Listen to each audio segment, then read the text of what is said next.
Welcome to What Healing Knows, a space for listening to the body, tending to the mind, and returning to the quiet wisdom within.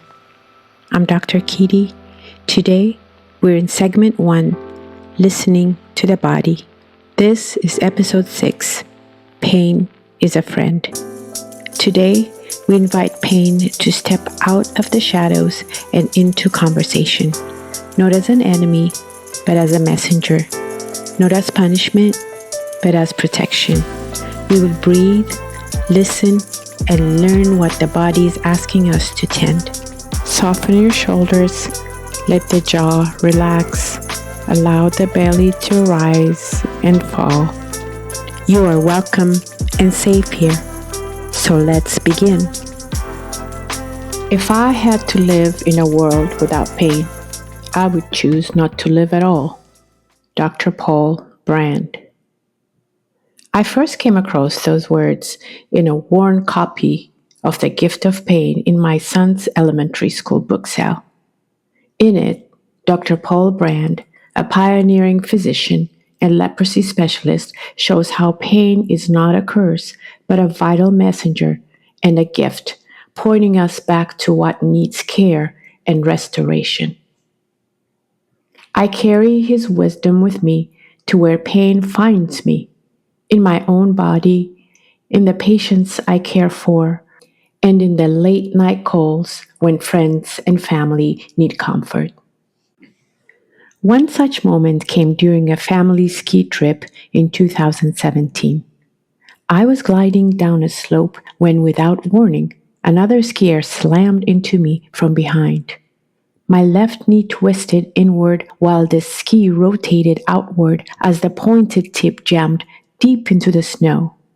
In an instant, a jolt of pain shot through me, and the only words that escaped my mouth were, "My knee, my knee, my knee." My husband and another skier held me up, urging me to stand. The moment my left foot touched the snow, my knee collapsed beneath me. My husband held his head in despair, and the rest of the family looked horrified. Out of instinct, my throat shifted from a cry to a song.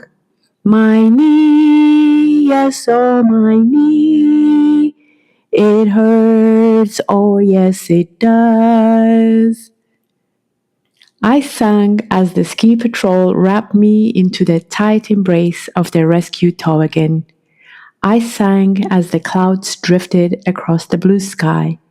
I sang as the sun warmed my face with its quiet assurance that the pain in my knee and the cold beneath the toboggan were only temporary. I sang all the way down the mountain. These accidents are so frequent that ambulances simply wait at the base, ready. I sang softly through the ride, weaving gratitude for the gift of pain into every note. In less than 5 minutes, I was at the orthopedic hospital. They laid me on an ER bed, one among many, each carrying a body bound in ice packs and splints. The air was thick with the smell of anesthetic and melted snow, the steady hum of monitors making the rhythm of pain. It felt like a quiet battlefield, the aftermath of a war fought on the slopes. A nurse approached, her eyes kind but practiced. She knelt beside me and reached for my ski boot. I flinched before she even touched it. "You've probably fractured your knee," she said softly. Placing 2 white pills and a paper cup in my hand, she added, "Take these. You'll need them before I pull the boot off." "I think I'm okay," I said, my voice steadier than it felt. The nurse paused, her eyebrows lifting in quiet disbelief before she turned back to her work. The room narrowed to the sound of her gloves against the boot, the faint creak of plastic, the breath I was holding. I stayed still. Inside, music gathered, a quiet overture rising beneath the pain. Strings, then brass, the sound swelling until it filled every corner of me. When the booth finally came free, pain and music met in one sharp note. In my mind, the audience rose in a standing ovation. The MRI flickered with shades of gray. My knee lit up like a storm system on the screen. The doctor traced the fractures with his finger, quiet but precise. More than one bone was broken. Healing will not be quick. I left the hospital without the pain medication they offered, the pills still sealed in plastic. In the evenings, propped up with my knee in a brace, I read about people who walked across hot coals, who pressed their feet into shreds of glass without flinching, who pierced their skin in ritual suspension or lowered their bodies into icy rivers until their breath became steam. Page after page, their faces stared back at me, steady, eyes clear. In their resilience, I felt a pulse of recognition. Some small current of the same resilience flickered in me, asking to be named. Through it all, Dr. Brand's words kept circling back. Pain is a gift. What I had once read in a worn paperback at a school book sale began to live in me, no longer an idea, but a pulse beneath the skin. Pain was not only an alarm calling out for the body, it was a companion moving beside me through fear, pointing gently towards what needs care. It showed me that the mind could meet pain, could shape its edges, and that within the struggle itself there waited an invitation to grow stronger. The ski trip, the hospital room, and the long season of mending that followed became my teachers. Each one echoed what Dr. Brand had written. Without pain, we lose not only protection, but also the path that leads us back to wholeness. Pain, for all its difficulty, carries a message. It arrives as both warning and wisdom, both difficulty and gift. There are moments when medication must become part of the journey. I have taken it when I needed to, and you should too if that is what helps you find ease. Yet medication is only one way of meeting pain. What I discovered in those months of recovery is that pain is not simply a feeling to be endured, it's an experience that can be shaped. The mind can meet it, soften it, even shift its intensity. When we begin to listen to pain rather than resist it, something within us begins to change. Acceptance opens, and from that opening, true healing begins. Pain touches every life. About 1 in 4 adults in the United States lives with chronic pain. Nearly 1 in 10 experiences pain so severe it limits daily life and work. The global pain management industry is worth more than $80 billion, fueled by the promise of relief. What if, instead of resisting it, we begin to accept pain as a gift, not with denial, but with clarity and strength? What if we learn to sit with it, face it, and walk with it without losing ourselves in the process of numbing it away with medication?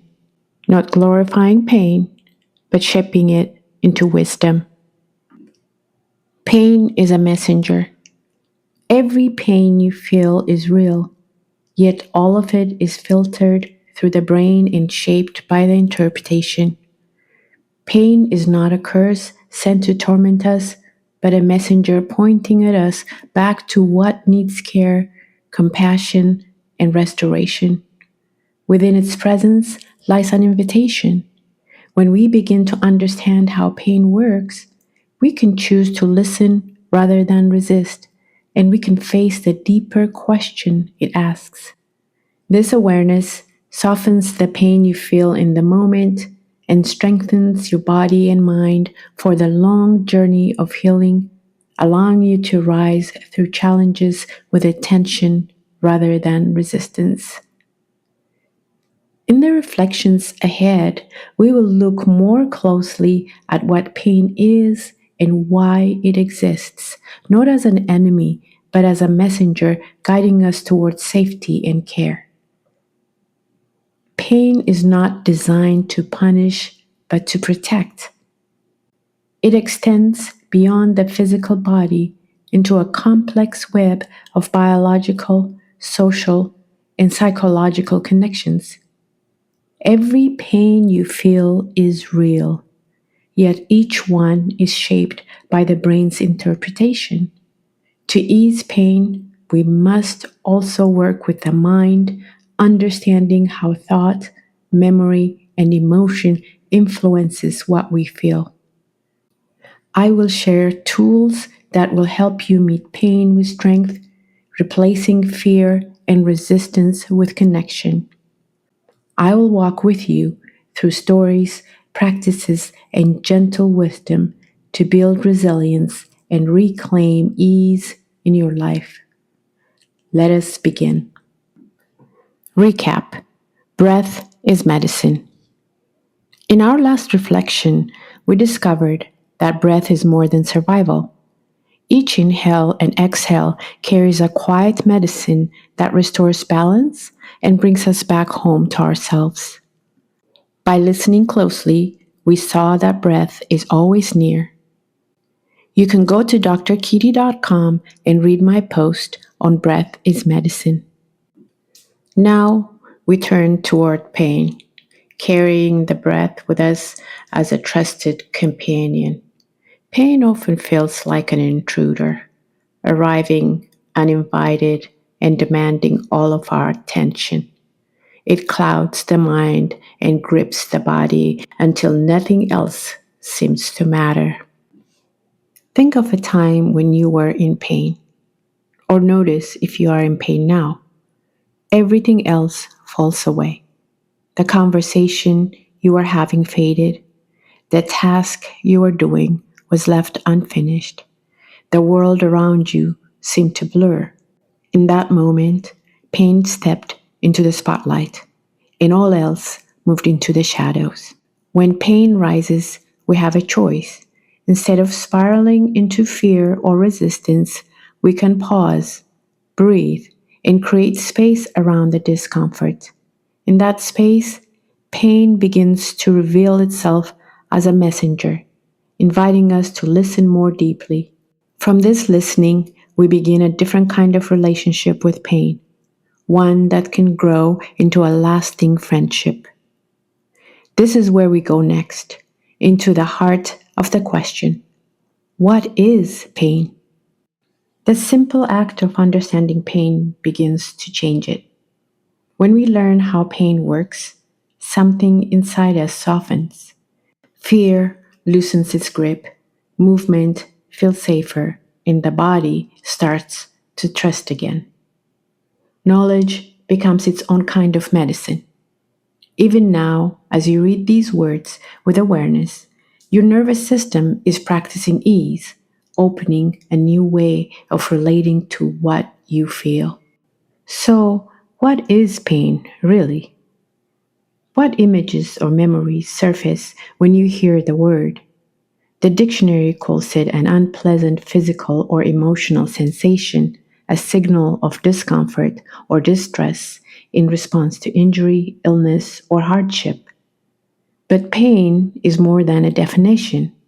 It is a living experience, unique to each of us, shaped by memory, emotion, and the stories we carry. Our bodies are always listening and responding to pain's messages. Every time you shift in your seat or turn in bed, you're answering the body's quiet request. It's saying, if you do not move, I will create a bed sore. So you listen and adjust. Pain is not just a single sensation, it's layered, complex, and alive within us, a language of protection that asks for attention. Let us look deeper to understand how it really works. I like to explain it through nature. Picture a quiet lake within your body, still and reflective, yet always alive and ready to respond. On the far shore of this inner lake lies the brain, home to three key messengers: the map maker, the watcher, and the interpreter. Skimming the surface of the water's edge are dragonflies, quick and alert to every change. Science gives them formal names. Dragonflies are nociceptors, are the body's sentinels.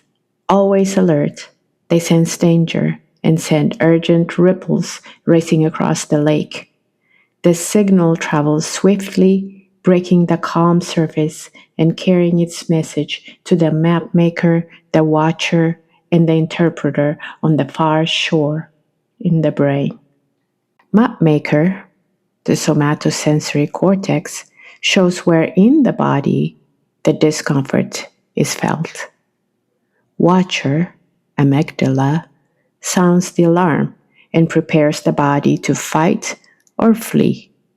Interpreter, the prefrontal cortex, gives meaning to the message, shaping how you will respond.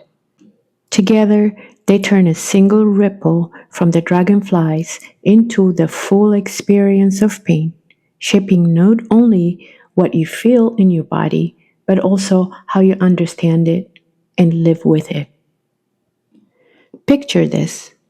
One golden afternoon, you're walking barefoot through the soft grass of your neighborhood park. The sun is warm, the air is easy, and then suddenly you step on something sharp. A hidden nail pierced your foot. In an instant, you cry out, your body recoils, and your foot lifts before you have time to think. How did it all happen so fast? The sharp point broke the stillness of the inner lake like a stone striking calm water. Ripples spread outward, carrying a single urgent message: something is wrong. The dragonflies, the nociceptors always on guard, sensed the disturbance and sent the signal racing across the lake at speed of up to 250 miles per hour. On the far shore, the brain received a message. The map maker, the somatosensory cortex, marked the exact location of the injury. The watcher, the amygdala, raised the alarm and stirred emotion into your cry. The interpreter, the prefrontal cortex, began shaping meaning, preparing you to remember this moment and avoid danger in the future. Together, they mobilized the whole body. Muscles contracted, reflexes snapped into action, and your foot pulled free before your mind even caught up. Then, as quickly as it began, the lake inside you started to settle again. Pain had spoken its truth in less than a blink of an eye, not to punish, but to protect. Pain does not live in the body alone. It exists within a web of connections that are biological, psychological, and social. Biologically, the body's nerves and tissues send signals to the brain. Psychologically, the mind shapes those signals through memory, emotion, and meaning. Socially, our relationships, cultures, and environments influence how we cope and what support we receive. These layers combine uniquely within each of us, which is why two people can experience the same injury yet feel pain in completely different ways. This is where we lean closer to learn, to understand, and to work with the wisdom of pain. In doing so, we begin to ease the pain that has stayed too long, the kind that has become chronic. Or we learn to welcome it as a messenger that tries, in its own way, to keep us safe. How pain becomes chronic. Acute pain is like a sudden stone dropped in a still lake. Ripples spread quickly across the surface, alerting the whole system that something is wrong. Picture again the moment when a hidden nail pierced your foot. The sharp sting tore through your body. The dragonflies leapt, and the map maker, watcher, and interpreter of the brain went to work. Within seconds, you cried out, lifted your leg, and pulled the nail free. Once the stone was lifted, the ripples began to fade, and the water slowly returned to calm. This is acute pain, a clear signal that protects you and then lets go. Chronic pain is when the nail is gone, yet the lake still stirs. Or perhaps the nail remains, like a pinched nerve that refuses to release, making pain a constant shadow of the body. The ripples circle endlessly, long after the stone has been lifted. The surface remembers the disturbance, replaying the motion again and again. Inside, the map maker, the watcher, and the interpreter of the brain return to their worn path, sending signals even when no injury remains. What once protected you becomes a pattern that refuses to quit. Why? Because the brain remembers. Think of the brain's pathways like trails carved into the grass around the lake. Each time pain signals travel those trails, the path becomes more worn, easier to follow, and harder to ignore. Over time, the brain returns again and again to the same route, replaying the pain even after the original cause has healed. But there is hope. The brain is plastic, meaning it can change and adapt. Just as new trails can form around the lake, new patterns can take shape within the brain. But this begins with listening. Claim your body with breath. Move it without fear. Each time you do, you carve a fresh trail of safety and trust. Step by step, the old pathways grow quiet, and the lake begins to find its stillness again. When pain plays tricks on us, how the brain shapes what we feel. The ripples of pain do not always follow a simple rule. Sometimes they fade at once, sometimes they keep circling long after the pain is gone, and sometimes waves rise when no stone has touched the water at all. A story of a construction worker who stepped on a long nail jutting from a board tells it clearly. He crumbled, certain his foot was ruined. At the hospital, they cut away the boot. The nail had slipped neatly between his toes. No wound, no blood, yet his body had suffered the full storm. The second story comes from my medical school days. A woman in a wheelchair pointed towards the burning in her right toes and pleaded for relief. Her chart confirmed what she already knew. Her right leg had been amputated below the knee. She motioned to the empty space on the footrest and whispered, "Please help me." The fire she felt in her missing toes was real. Pain is more than injury. It's memory and meaning, the brain's best attempt to protect us in a changing world. Have you ever felt pain that did not match to the visible story of your body? And if you have, what did it reveal to you? It may not offer easy answers, yet within that complexity, something alive and hopeful begins to take shape. Sometimes pain begins in the body, a nail underfoot, an old sprain, a wound that never fully quieted. Other times it rises from memory, fear, or grief, stirring the inner waters just as deeply. In both, the nervous system rallies and the pain feels real. The pain borne on the body can be eased by removing its source. The pain born of memory, emotion, or perception softens when we listen to the body, speak to it with patience, and reassure the map maker, the watcher, and the interpreter. With time, the waters learn new rhythm, and the waves begin to move differently. Pain then is not only physical, it's also emotional, a signal that travels through both body and mind, carrying stories, memories, and meanings that shape how we feel and heal. Physical versus emotional pain. Physical pain begins in the body and is interpreted by the brain. It's the ripple that follows an injury, illness, or strain. The dragonflies at the edge of the body are always alert, skimming the lake and sensing when something is wrong.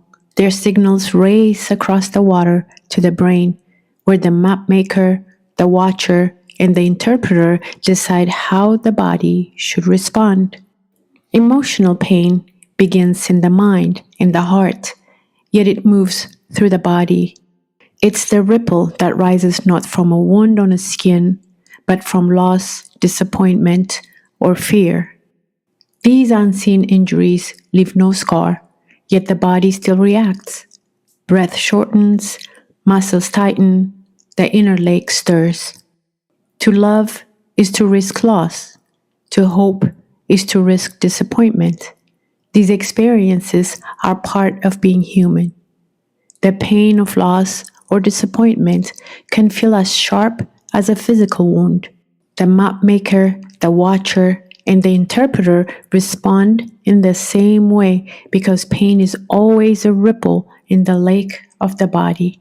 Sometimes the surface settles quickly, other times the water keeps moving long after the movement have passed.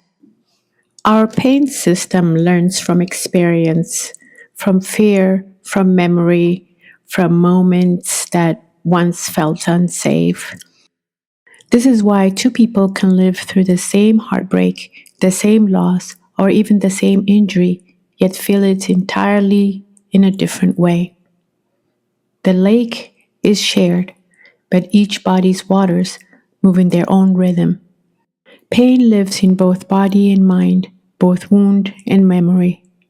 Medication may quiet it for a while, but it cannot erase memory or soothe the emotions that keep the waters restless. The good news is that much more lies within our reach: our breath, our thoughts, our choices, and our values. Change does not arrive on its own. It asks for commitment. We must believe, repeat, and practice patience. Each intentional choice creates space around discomfort.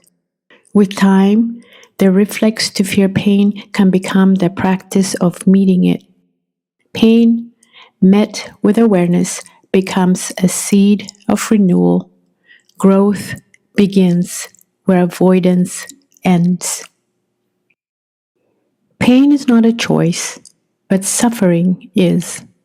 It helps to remember the difference between pain and suffering. Pain is the body's signal. It begins in the tissues or in the emotions of the heart, and it processes in the brain.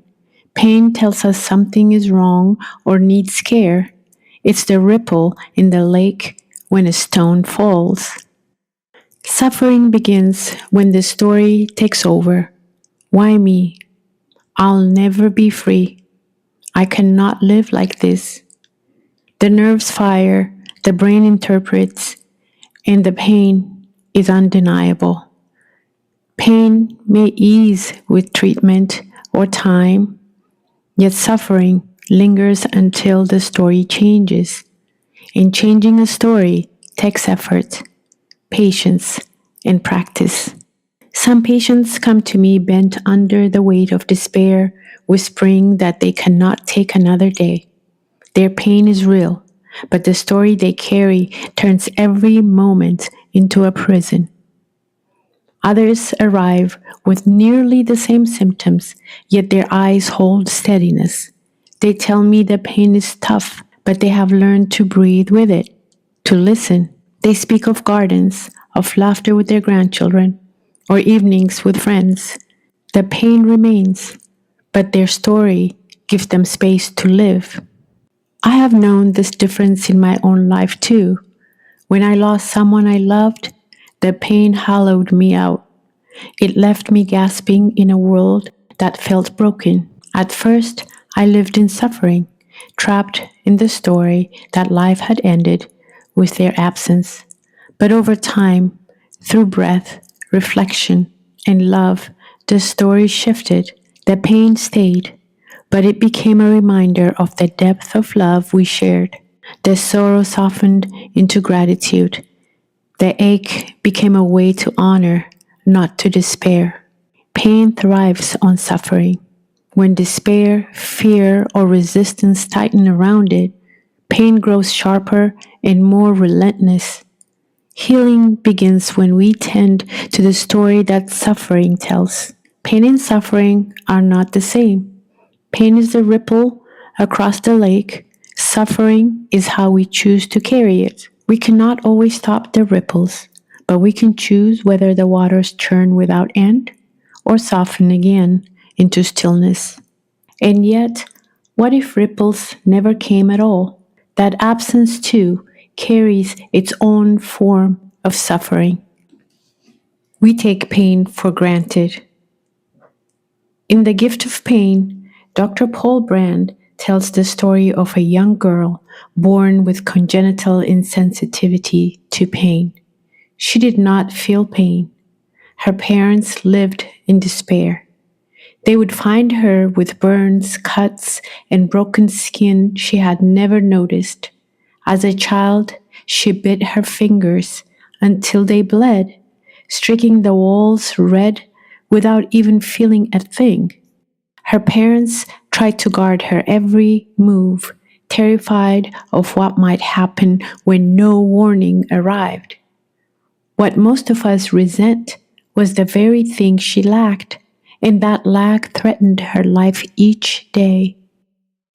I have never met someone with this condition, but as a young person in Ethiopia, I did encounter people with leprosy. Leprosy is often remembered as a disease that eats away at flesh.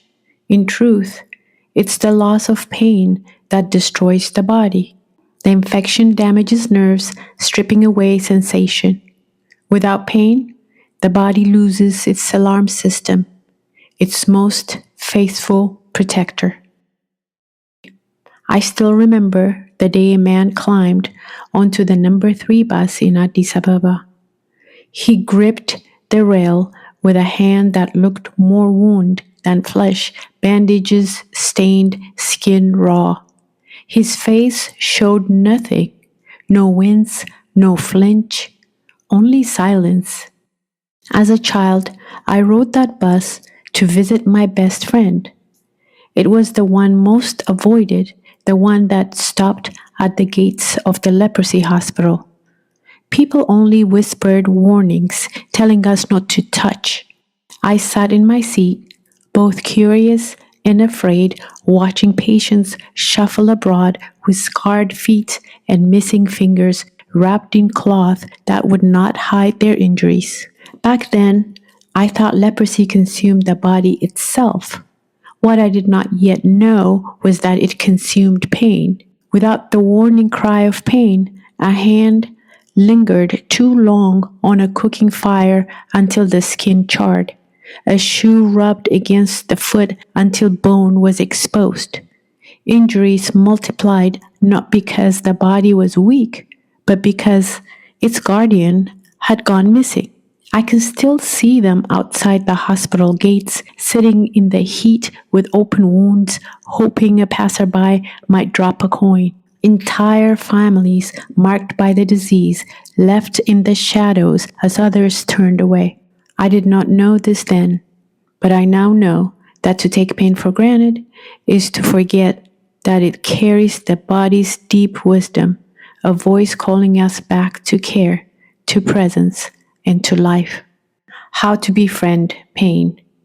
When I speak of pain, I mean both the physical and emotional. The body does not separate them. The nervous system carries both as signals, both as voices, asking the same question: what within you needs attention? The path to befriending pain has three movements: prevent, soothe, sustain. Prevent. A cared for body does not need to shout as often. Gentle, consistent movement keeps the joints fluid and the muscles strong. Nourishing foods and healing herbs quiet inflammation and bring balance to the inner climate. Steady breath teaches the nervous system to settle. So when discomfort arises, you're already prepared to meet it with calm. Soothe. Pain will come, even with preparation. How you meet it matters. Words help. To call it agony can make it heavier. To call it discomfort invites curiosity. Even words like comfort can gently trick the mind, guiding it towards ease. Gentle tools like graded motor imagery can help retain the brain's map. It begins with imagination, then observation, then safe engagement, reminding the body that not every signal means danger. Slow breath, soft touch, and small, kind actions calm the nervous system. You can even ask pain what it wants you to notice. The struggle becomes dialogue, the resistance becomes listening. Sustain. When pain eases, the work continues. Daily rituals keep the friendship alive. Return to the breath when tension builds. Move often so energy does not stagnate. Choose foods and herbs that nourish balance. Rest well. Stay attentive so pain does not have to shout to be heard. To befriend pain is to prepare for its arrival, to meet it with compassion when it comes, and to do daily practices that hold you steady so pain becomes a teacher to guide you back to what healing knows. This brings us to Dr. Kidi's reset. These are not abstract ideas or distant theories. They are the daily practices I turn to when pain visits, whether it comes to me, my patients, or those I love. Now I want to share them with you so they can become part of your own path toward ease. Think of them as a small resets, simple shifts in breath, body, and awareness that calm the ripples, guide the nervous system, and restore balance one moment at a time. From here on, I will address pain as discomfort to help form a habit of using words that soothe, not speak of suffering. Let us begin. Dr. Kidi's reset. Discomfort will come, that part is certain, but suffering does not have to follow. The Dr. Kidi reset, prevent, soothe, and sustain is a series of practices for meeting discomfort with steadiness instead of fear and with connection instead of isolation. When we prepare for discomfort with awareness, we create calm within, a calm that softens what we feel today and strengthens us for what is yet to come. Prevention. The best way to befriend discomfort is to care for the body before it rises too strongly. Prevention does not mean you will never feel discomfort. It simply lowers the chances that it will grow louder than it needs to. Eat to heal. What you eat shapes how your body feels. A diet rich in fresh whole foods helps calm inflammation and restore balance. Fresh turmeric or ginger, grated into meals or steeped in teas, are simple gifts from the earth that soothe tension and support renewal. You can even grow them at home, tending them as living medicine rather than reaching for powders or pills. Sleep, 8 hours if possible, is one of the body's quietest medicines for preventing discomfort. During deep rest, the nervous system rests, muscles repair, and inflammation eases. Without enough sleep, the body grows more sensitive, more reactive, and slower to recover. Even a few nights of poor rest can heighten discomfort, while steady, restorative sleep strengthens resilience. Making space for rest is not indulgence. It's a way of listening before the body has to cry out. Sunlight supports prevention by boosting vitamin D, which strengthens bones, muscles, and the immune system while calming inflammation. It also helps regulate sleep, one of the body's strongest natural defenses against discomfort. Just a few minutes of sunlight each day can steady the body before imbalance takes hold. Move. Gentle, regular activity keeps the body supple and strong. At least 30 minutes a day, walking, stretching, or yoga can help keep muscles fluid, joints mobile, and circulation flowing. You do not need to push or strain. Steady movements build strength and flexibility that protects the body from deeper discomfort. Meditate and breathe with intention. A few moments of daily stillness help the nervous system stay balanced. Slow, steady breathing sends messages of safety through body, keeping the inner waters calm before discomfort arrives. Mindfulness and breath practices not only reduce the intensity of discomfort, but also reshape how the brain perceives it, creating space for ease to follow. Soothe. Even with prevention, discomfort will arrive. What matters is how you respond when it does. These practices turn fear into dialogue and soften pain's hold. Word shifting. Changing the language you use. Instead of saying, I have stabbing back pain, try, my back feels less comfortable today. Softer words calm the nervous system and ease the body's reaction. Visualization. Picture yourself moving with ease, smiling, and walking without hesitation. Imagine it going well each day until your body remembers safety. This restrains the nervous system to trust again. Conversation. Talk to your discomfort the same way you would speak to someone who's upset. Use calming words. You might say, I understand you're trying to protect me. I'm grateful for that. I hear you. You can soften now. Let's breathe together. Imagine your tone easing the tension, like peace returning after a hard conversation. Each breath becomes a bridge between awareness and calm. When you speak to discomfort with understanding, the body begins to trust your voice again. Sustain. When discomfort quiets, it's tempting to stop listening. We forget.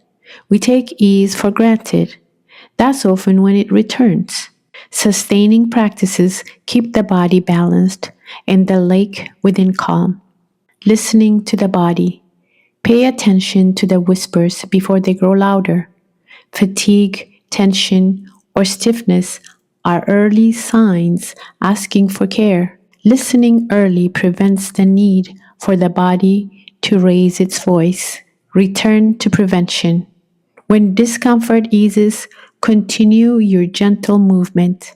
steady breath, and nourishing meals. These are quiet ways of tending to the body so it does not need to cry out. Healing is a lifelong practice shaped by intention and patience. Every breath is an opportunity to return, to soften, and to heal. The Dr. Kidi reset is not about denial. It's about replacing fear with awareness and avoidance with resilience. With practice, discomfort becomes less of an enemy and more of a teacher, guiding you back to what truly matters. To go deeper into each practice, through guided meditation, reflections, and gentle tools for everyday healing, visit my reflection space where you can explore and experience the reset in your own rhythm. What next? Listening itself is a healing act. From the moment I cried out on the ski slope to the quiet mornings when patients whispered their despair, the thread has always been the same. The body asks us to listen. Discomfort is not here to punish, it's here to signal, to guide, to point us back towards what needs care. The brain does more than measure tissue damage. It holds your stories, your habits, your fears, and your hopes, shaping the way discomfort is felt. Perfectionism, people pleasing, and the quiet storing of emotion can amplify the body's alarms. Stress deepens the cycle. Even relationships are touched, tempting you to pull away when connection is the very medicine you need. But here's the truth: discomfort is real, and interpretation can change. When we meet it with fear, suffering grows louder. When we meet it with compassion and awareness, suffering softens, and discomfort becomes a guide instead of an enemy. Discomfort can break you down, but it can also break you open. It can refine you, reveal what matters most, and carry you towards deeper wholeness. It's not here only to be endured, it's here to be respected, studied, and befriended. If you lean in, stay still, and listen, you'll find that discomfort is not the end of the story. It's a compass pointing you home, guiding you back again and again to what healing knows. Note to my readers and listeners: there is so much more to discomfort than what I've shared here. What I've offered is a starting point, enough for you to begin understanding and practicing what your body is trying to tell you. If you'd like to go deeper, there's a wealth of good research and writing out there that explores discomfort and the nervous system in greater depth. Even though I'm a physician, this reflection isn't meant to replace your personal medical care. If you're experiencing discomfort that worries you or isn't improving, please reach out to your healthcare provider. You deserve support, and healing often begins with asking for it. To go deeper into each practices through guided meditations, reflections, and gentle tools for everyday healing, you can visit my reflection space at drkidi.com. I would love to know how this reflection on pain touched you. What did you notice when you paused and listened instead of turning away? Share your reflections in the comments below so we can learn from one another. If you share on social media, tag me on Instagram at drkidi.healing so we can stay connected and continue walking this path together. Until next time, honor what your body is asking of you. Keep listening. Healing always knows the way.